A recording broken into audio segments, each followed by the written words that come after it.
Bonjour à tous et bienvenue dans ce premier épisode de Naturellement Stupéfiant. Pour cette première vidéo, j'ai décidé de vous parler d'un horrible petit animal. Le rat? Non.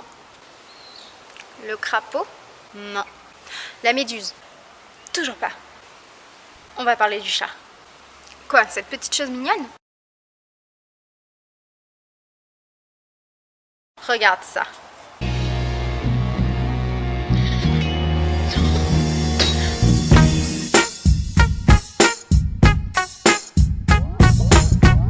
Alors, tu le trouves toujours aussi mignon?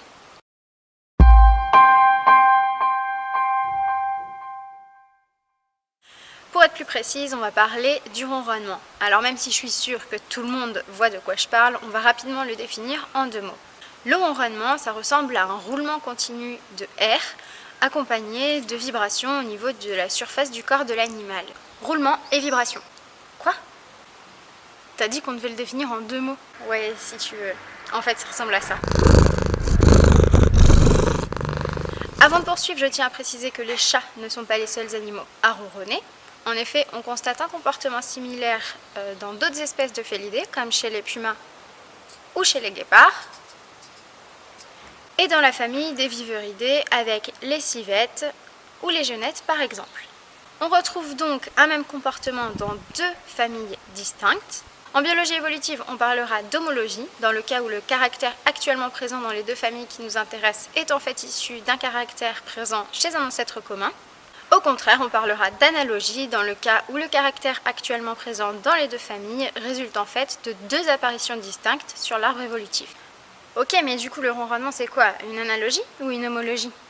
En fait, on n'est pas encore vraiment complètement sûr, mais ça pencherait plutôt en faveur de l'homologie.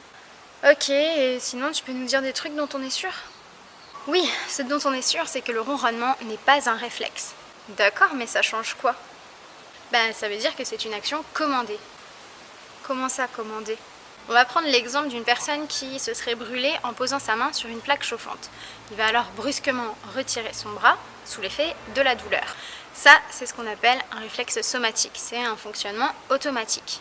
Au contraire, si cette personne veut attraper un objet, il va d'abord prévisualiser l'action de tendre son bras pour attraper l'objet.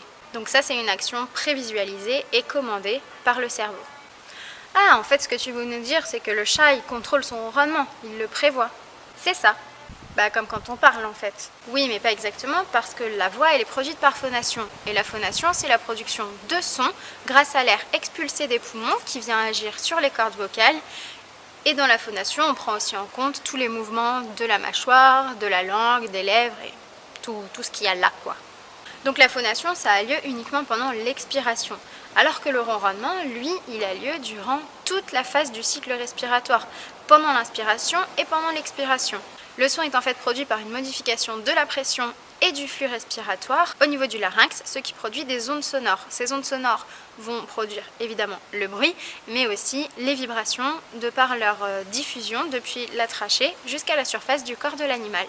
Maintenant qu'on sait ce que c'est le ronronnement, on va essayer de comprendre pourquoi et quand les animaux ronronnent. C'est pas quand ils sont contents?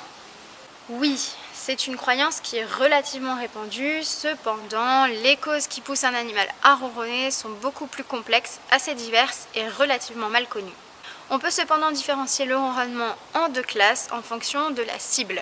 On considère qu'un ronronnement ayant pour cible un individu de la même espèce aura tendance à prendre place dans un contexte plutôt positif, donc dans des interactions positives entre les deux animaux. On peut prendre l'exemple d'une mère qui allaiterait ses petits ou qui leur prodiguerait des soins parentaux. Cependant, c'est parce qu'on observe dans 100% des cas, il arrive par exemple chez les chats que lors d'un conflit, l'un des deux animaux se mette à ronronner. Cette technique va avoir pour but d'apaiser l'autre chat. Ah, la technique de fourbe! Ah oui, les chats sont clairement des manipulateurs.